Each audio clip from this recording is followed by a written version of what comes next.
Hello, everyone, and welcome back to our ASN podcast on infection prevention.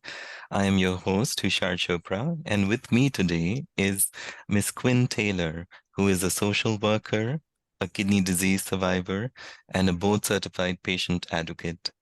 She was on in-center hemodialysis at University of Chicago, training for home dialysis when she received the call to get her kidney transplant. Quinn is also a patient advocate and is using her voice to improve the care and safety of kidney patients. She has also started a company called Tailoring Gratitude to share her message of hope with others. Thank you, Quinn, for making time to talk to us about infection prevention. And could you share a little bit about your journey with dialysis and what infection prevention means to you personally? Yes, thank you so much for having me. I'm always humbled to be able to come in this space with ASN to share about my journey. I started dialysis. Well, before dialysis, I was diagnosed with chronic kidney disease at the age of 2020, actually. I was away at school. I was a sophomore at Iowa State University, and my body just went out of whack. And I came home and got tested. They thought it was something weight related. Got labs done, and I got a call night saying you need to come to the emergency room. Your kidneys are failing. I like to say that was one of the first defining moments of my life. I went in and was told that I had FSGS, focal segmental glomerulosclerosis, which is a genetic disease where scar tissues develop over the filters of your kidneys and impacts how well they function. I was able to sustain my kidney function for 6 to 7 years on the medicine regimen. And in January 18th of 2010, I started in-center hemodialysis. The part that most people find interesting is that I actually started dialysis with my dad. He was a patient. My dad was on dialysis before I was even born. He'd had Mm. a plant that went out after 10 years. And I had my buddy with me to to kind of help guide me through this very new territory that I knew as a caregiver, family member, but not as a patient. Was on dialysis for 6 years, and my whole thing was I chose to have the mindset that I was going to have dialysis. It wasn't going to have me. I did so much while I was on dialysis. I traveled. I found my voice as a patient advocate. I decided I wanted to go back to work. And so I started the journey of starting home dialysis, learning to cannulate myself with my non-dominant arm, my non-dominant hand. It was just a journey of really growing and learning so much about myself that prepared me for the call of when I got the transplant. No, thanks for sharing your story of how you started dialysis um, and I believe you were in the process of doing training for home dialysis when you got the call. Yes, I always say it's so funny. I gotten the start date of December 1st of 2015. So I went to dialysis and told everybody, start saying goodbye to me, start with the goodwill party, the farewell parties, I'm leaving. Um, I had my start date. They came in November 4th to make sure I had space for all of my supplies. November 5th, I got the call at 3 o'clock in the morning saying, we have a kidney transplant for you. So I always tell people, if you want a transplant, hurry up and go home, and inevitably you'll get the call. That's well said there. And how did you prepare yourself to stay infection free during dialysis, whether it was in center or home dialysis training? So for me, growing up with dialysis being a part of my life, I always understood the importance of being mindful of, preventing infections, what it meant to, what infection prevention really meant. I knew that when it came to my fistula, that was my lifeline. If my lifeline doesn't work, then I don't live. So therefore, it was not just my priority, but that was my mission to keep my lifeline healthy so that I could stay alive and be healthy. My fistula was only going to sustain me as well as it could work. And so I was very mindful to make sure that I followed all precautions that I needed to make sure that um, I did what I could do to prevent myself from getting infections. Yeah, and could you elaborate a bit more for our viewers as to what things they should watch out for or what precautions they should take to remain infection free?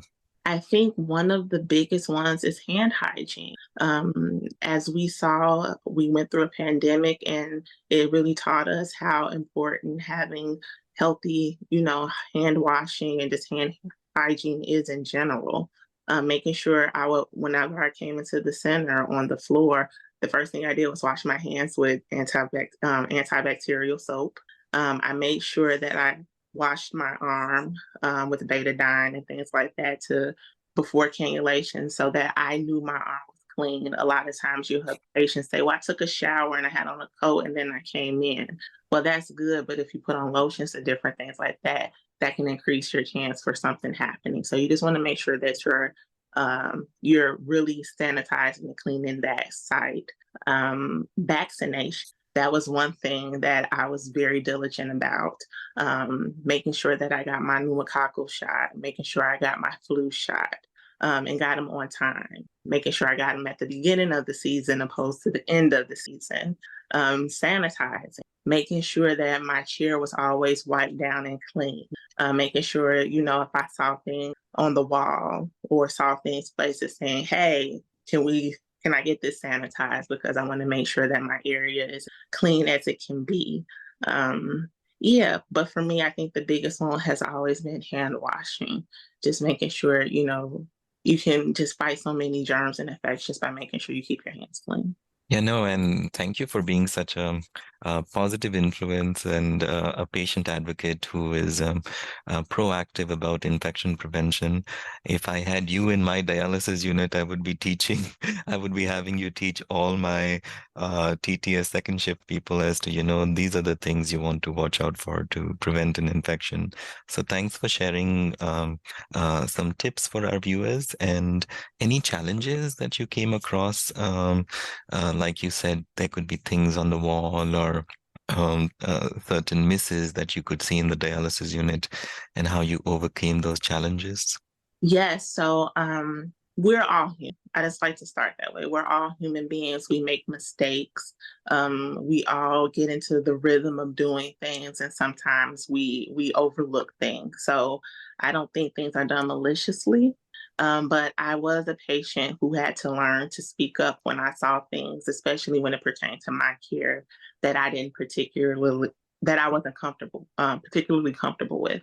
I would speak up about changing gloves. If you're at one chair and you're doing one thing before when you get to my chair, I'm going to politely ask you, can you please change your gloves because you were just somewhere else in another section doing something. And I just want to make sure you have clean gloves when you care for me. Sometimes patients, our blood gets places. We might move our finger while we're holding our site and we have a little slip up and squirt everywhere. Or, things happen. We're talking about people and blood and things in a dialysis center. So if I saw some that I knew wasn't mine, or even if it was mine, politely asking, hey, there's something right there. Do you mind cleaning that or sanitizing that so it's not just like out there?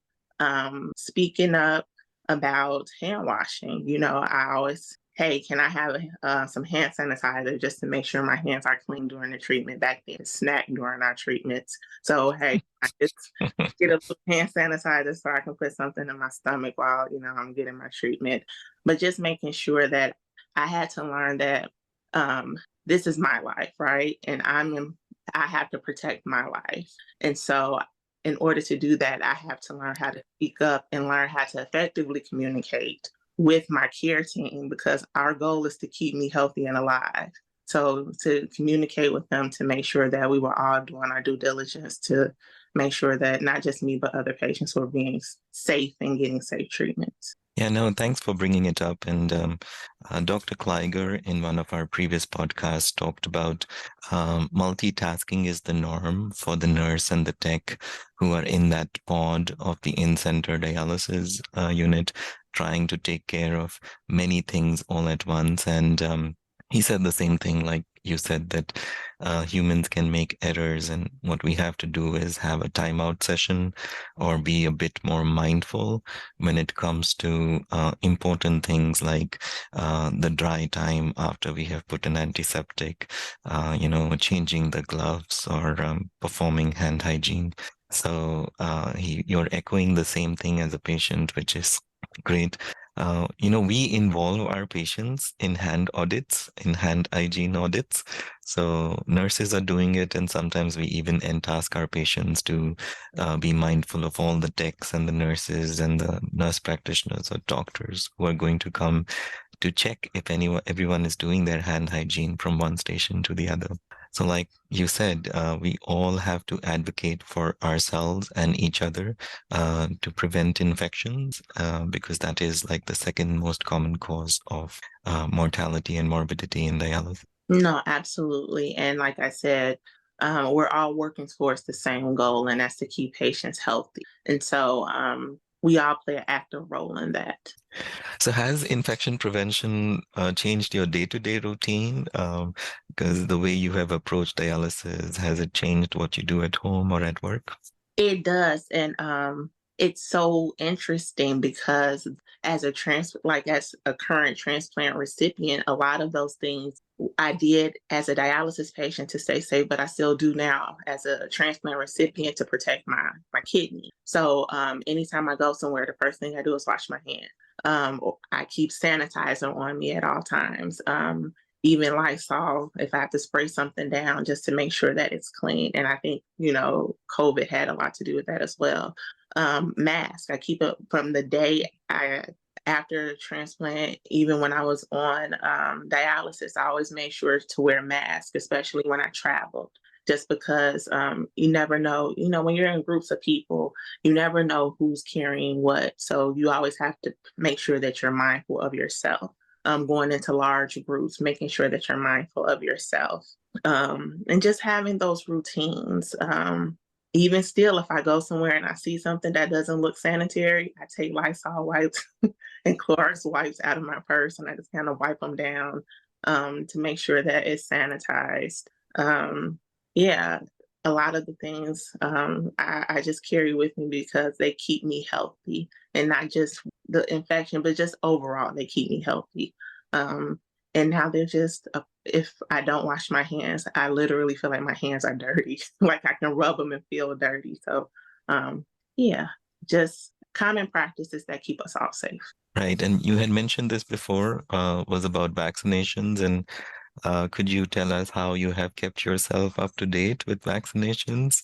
And why is it so important for our dialysis and transplant recipients to be vaccinated and protected? Absolutely. So I learned early on that vaccinations, especially when you're immunocompromised, things impact you differently than other people. And so your body just doesn't fight it as hard or as well as someone who's not immunocompromised. So I always want to give myself that extra edge to keep myself safe. So, like flu vaccinations, getting the flu shot. It's funny. For a few years on Facebook, you could go and see every year at the same time. I would say, please remind me not to get the flu shot. But I end up getting the flu shot because it keeps me safe and it keeps Hmm. other patients in the facility safe from not getting the flu, from the pneumococcal shot, making sure that I don't get pneumonia. Because if I get pneumonia as someone immunocompromised, dialysis transplant, it can land me in the hospital and give me a lot of problems that I really don't want to, necessarily deal with. I make sure I get my COVID boosters regularly. I think COVID was something that we all experienced, and it left lasting effects with us, and seeing the impact it had on people in the world, not just us, but just how it impacted the country and just the world. And so for me, if I can get some antibodies, or if I can get something to protect myself, so that, yeah, if I catch it, I might get sick, but it won't take me down, or it's a shield to maybe keep it from, you know, keeping me from being here for not forever, but for as long as I'm purposed to be here, then yeah, I'm gonna take it, because the other option for me just isn't an option. If I can get these vaccinations to protect myself and keep myself and, like I said, other people healthy, then I'm gonna do my due diligence to do that. Yes, yeah, absolutely right. And I would like to echo that, transplant recipients and dialysis recipients are a vulnerable population that may not mount the antibody response that we would have expected compared to a normal individual. Hence, the repeated boosters are vital in making sure they have enough antibodies and protection rather than having no protection at all. So thanks for bringing it up. And if I may ask, did you ever encounter an infection on dialysis? And if so, what was that experience like? So I personally didn't encounter infection gratefully, and that's why I do speak about this with other patients because I, I was able to avoid it because I felt I was so diligent in making sure that I prevented myself from getting infections. But I did see it happen to other people, specifically my dad, and it's such a it's not something you want anybody to go through. Do you know what I mean? Dialysis is hard by itself. As I tell people, yeah, dialysis is more than a notion. And you have to be a certain kind of person with a certain type of strength to be able to show up every treatment and last through those 3.5, 4 hours, because it's not easy. So to go through that and then, try to manage being affected, you have to be even tougher. You have to dig deeper in you to continue to fight. That will to live, that will to live is so real. And so to see my dad go through what he went through, getting infections, and how he was able to fight it so many times and come out winning. Um, Although I was very grateful that he always kind of made it over, I just was like, if I can prevent myself from having to go through that from the start, that's going to be my approach. I don't need to keep proving to myself how tough I am. I just choose to prevent it as best as I could, and I was able to.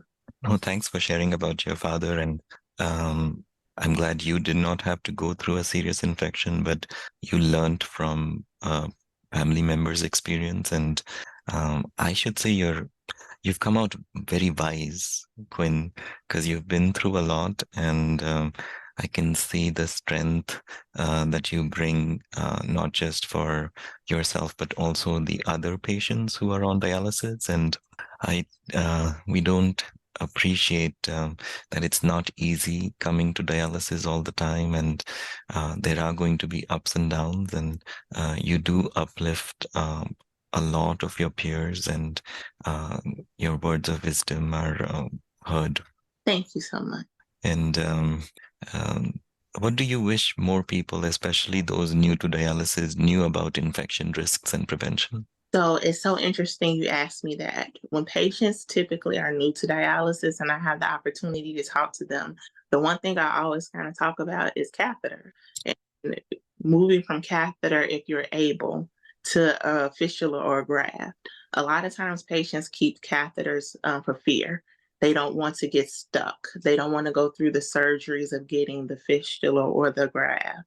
And a lot of times they don't understand that that catheter, the tip of it is in their heart. And to me, that's something to be far more fearful of than getting stuck or getting the surgery to get your access, right? Hmm. I always encourage them to just educate themselves as much as they can about catheters, the placements, and also educate themselves about the healthiest access that you can have, which is a fistula, your graft. When it comes to being fearful of getting stuck or, getting cannulated, if I can prevent a heart infection just by simply deciding to get an access where I might get cannulated, I'm going to pick that cannulation every time. I know for me, every patient isn't like me. I understand that. But one of the things, like the advocate in me, I learned to cannulate myself because I knew I wasn't going to hurt myself. And someone very wise gave me that advice. Well, that thought, you're not going to hurt yourself. So if you get to that point and you're courageous enough, learn to cannulate yourself, and then that takes even more fear out of it for you. But yeah, when patients are new and I want to really help them learn about infection prevention, washing your hands, but yeah, making sure that you understand the importance of moving from the catheter to an access. Yeah, no, thanks for sharing that. Catheter should be last. Everything else, whether it's AV fistula or AV graft, is definitely something we should plan for. And you brought up about that you were able to cannulate yourself with the non-dominant hand, and you were able to overcome the fear of cannulation. Could you walk us through how did you overcome that fear? Because I feel that is a big barrier in access cannulation, and I would love to hear more about your perspective on how to overcome those fears or allay those anxieties around self-cannulation. No, absolutely. So for me, when I started thinking of going to home hemo, I knew that I would have to get cannulated, and I was not open to letting my mother cannulate me. So that left that meant I would have to cannulate myself. As someone who kind of understood sticking is like an art. People don't understand that all the time, but everybody doesn't stick the same. And then more so, that person is sticking an arm that's not theirs. So you don't know how it feels when that needle goes in. If I tell you, that's a little too far this way, can you bring it this way? Do you know what I mean? You're just kind of, not to say that they're not skilled. They're skilled in it, but still, that's not your arm you're sticking. So you don't know what it feels like. Opposed to if I'm sticking myself, I know exactly where to go. I know exactly how it feels. I know, no, let me move my needle over a little bit. No, let me make sure it's here. I have a little more autonomy over it. And so if I have that autonomy over it, then that kind of decreases my fear because I'm not going to hurt myself and I believe in myself and I'm going to get that needle in and placed where it needs to be. And so just making sure to, sometimes you have to convince the other people that you know what you're doing too. And so it's like, no, I got this. I'm able to stick myself. And it was so encouraging when I first started to cannulate myself. Patients looked at me like I was out of my mind. Like, why would you want to do that? And as time went on, they saw how successful I was at it. And they were like, you made me think about it. Like, you might change my mind. And I was always so glad to hear that because this is as I always say, this is your life, this is your lifeline. And if you want to feel like you're protecting it, then hey, go for it. Like I said, I had to learn to use my non-dominant hand because my fistula is in my dominant arm. And so people couldn't understand. Well, you learn things when you need to learn them. And with the right direction, the right team, the right support, you're going to learn it and you'll be successful as well. So I always tell patients to, consider cannulating yourself. It's another way for you to get involved in your care. And if you're like me and you've been infiltrated, yeah, you'll want to consider that. Yeah, no, and I've had patients express their pain when infiltration happens, and I feel we as dialysis team, staff, nurse, technician, we should listen to our patients more. When you're saying that you would probably stick it in a more comfortable way, and sometimes we need to be more patient and Mhm. mindful and, hear our patients out when they say that this is hurting. Maybe you want to go slow, or maybe you want to try another site. We need to work as a team in order to have a successful cannulation. Mhm. And, when you do self-cannulation, you take your own sweet time. You make sure there is no infection, and infection rates are less when you are self-cannulating yourself. Absolutely, because you have one tech and they may have 4 to 5 patients they're trying to put on at the same time. And so, as you mentioned, Dr. Clyer mentioned, you're multitasking. So sometimes you might not feel you have the time to take with each patient that you need to, cannulate them well.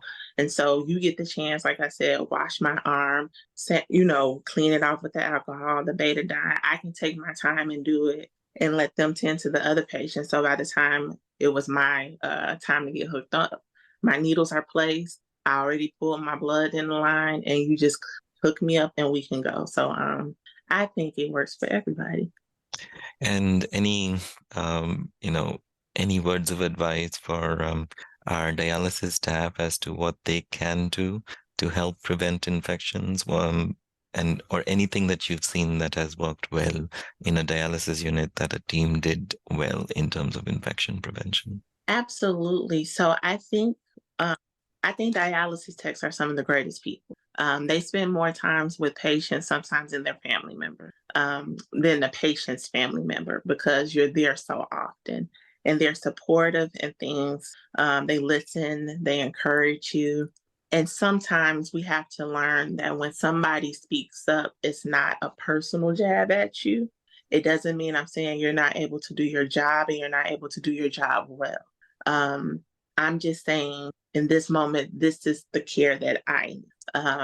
I think it works well when we have conversations. If you've learned that something works well with one patient, feel free to share that with other team members, because you never know how well it can work with another patient. If you find that, you know, maybe you bring your patients in an extra 5 minutes early, and that gives them the time to make sure they wash their hands and wash their access before they sit down.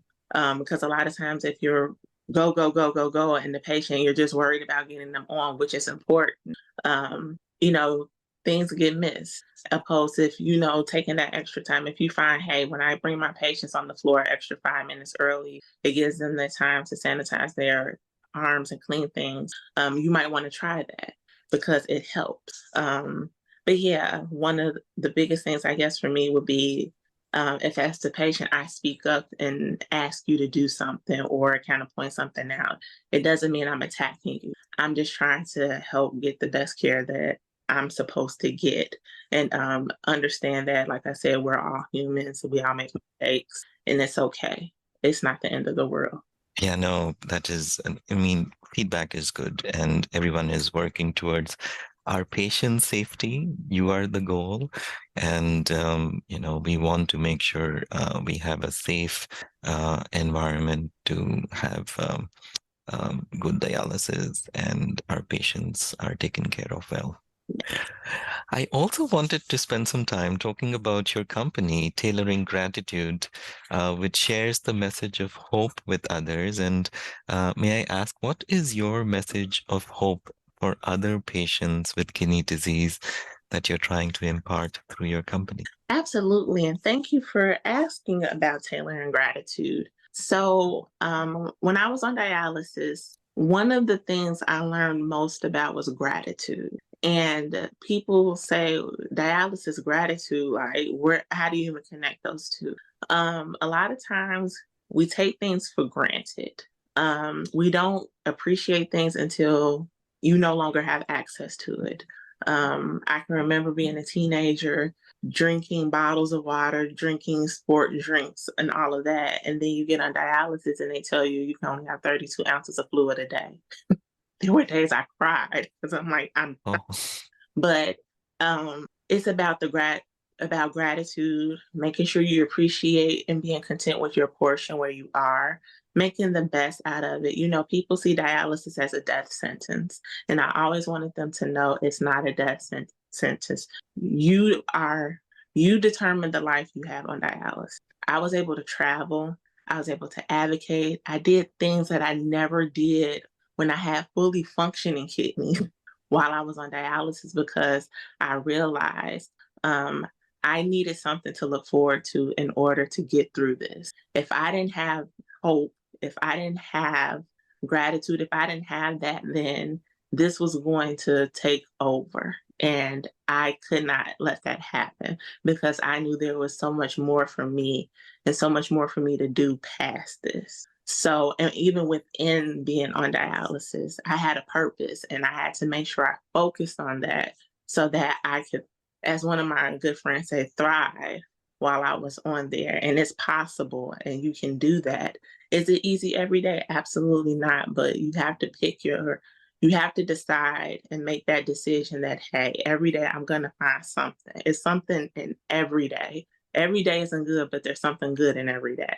And you find it and you hold on to it and you let it carry you. And that's what I did during dialysis, and I do still to this day. And so I want to offer that gift, because to me, it's a gift that you can give to people, especially patients. When, especially, so for me, it was different. I had some insight about dialysis before I started. Most people don't have that opportunity.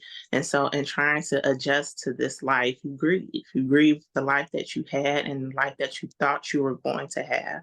So, I want to give you this gift of hope, to let you know that you can still have a life. You can still have a full life while you're on the dialysis. And it's not your death sentence. It doesn't have to be your death sentence. You can still live a full life and do most of the things you want to do. You just have to, decide that that's what you're going to do. Well, thank you so much for being optimistic and kindling hope amongst all our dialysis patients. And I can see, Quinn, that you're following your passion and purpose by, being part of this podcast and continuing to do the good work for patients with kidney disease. I'm very fortunate to have met you today, and I hope I get to hear more of you. Thanks again. No, thank you. It's always a pleasure, and I'm always humbled.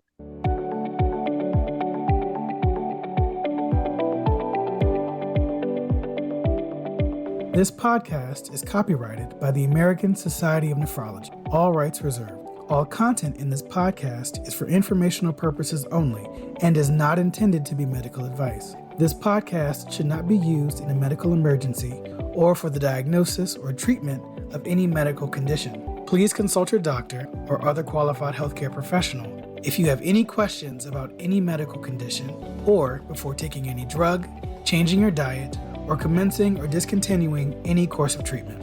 Thank you for listening to this podcast from the American Society of Nephrology.